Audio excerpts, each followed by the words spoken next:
This is the latest turn in the long-running debate for what actually constitutes asylum, now in question whether the people already here will be able to stay. Medical marijuana growers are saying that if the city of Troy truly wants to regulate, then they should simply opt into already existing state law, which already regulates everything except for price and purity. This mom and pop diner is without its mom right now and questionably in jeopardy, but that's not what the owner is worried about right now. His main concern is his children. If you're lucky, you're off today, barbecuing at the pool or maybe even coming to the game. But one organization is saying while you're at it, just do one more thing. I'm in Waterford, just off of Sylvan Lake, and believe it or not, that's an island, and deer live on that island, and at night they swim across the channel and come into these people's yards and just have dinner. Downtown Detroit is still changing, still prospering, and still showcasing local entrepreneurs. I'm standing at the 1441 Woodward Collective right now. Amid revelations that Cambridge Analytica tapped into over 50 million users' personal information, the overwhelming concern now is whether the information was used to influence U.S. politics. On Capitol Hill, I'm Christiana Ford. Tashime Claire is finally home. After a long fight against political persecution in Rwanda, she now has a husband, an 8-month-old baby, and asylum in America. Oh, wow, he's not clean at all. She also has an organization, Arise, where she now helps other women escape often brutal and deadly domestic violence and sexual exploitation. Most of those countries are countries where religion and the government and men are the ultimate authority. So those women have nowhere to go else. These women will have dangerous fates if they return. They will be in the hands of people who will do harm to them. They will die. They will be tortured. So to escape, they turn to America. But immigration law is swiftly changing.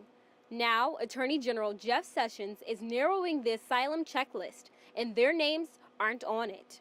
In my judgment, this will be a correct interpretation of the law. The new policy overturns precedent set by the Obama administration and will make it harder for such cases of asylum due to domestic abuse or gang violence to prevail in court. Previously, a woman in a country where domestic violence wasn't prosecuted could seek asylum in the United States if they were systematically abused. The Attorney General now says that this is not a factor that is going to be considered, along with gang violence. Sessions said the number of people who claimed they had a credible fear of persecution jumped in 2009 from 5,000 to 94,000 in 2016, which is why he says he narrowed down the type of asylums allowed.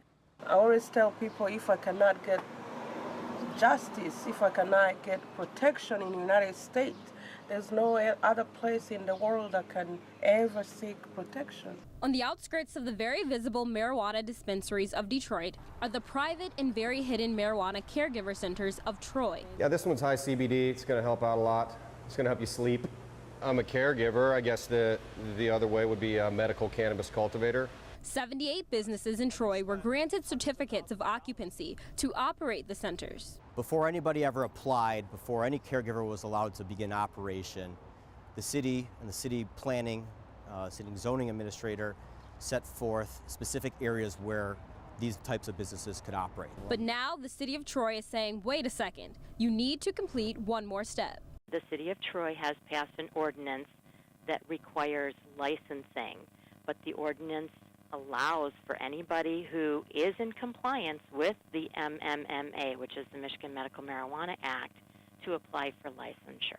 So these businesses, now in jeopardy, have filed 3 lawsuits against the city. For them, the problem is the licensure. I know for a fact that I will not get my license. That means all that money, all that time, all that education is for nothing, and it's going to go away completely. Justin Nichols says he needs these centers to stay open. I'm an 11-year Army combat veteran from the Iraq War. Back in 2015, I checked into the Ann Arbor VA to seek some treatment, and essentially was just handed a handful of pills that threw me on a pretty hard roller coaster ride. I use different types of strains of flowers that are specifically, through my experience of approaching cannabis therapies, that are geared specifically towards, treatment of PTSD and some of my symptoms. Medical marijuana growers are saying that if the city of Troy truly wants to regulate,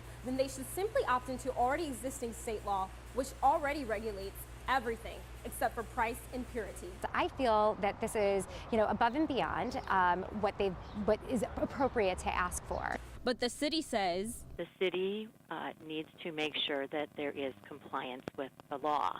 And that is that's our mechanism to do that. this is an ongoing legal battle, and the next fight happens in Oakland County Circuit Court on Wednesday.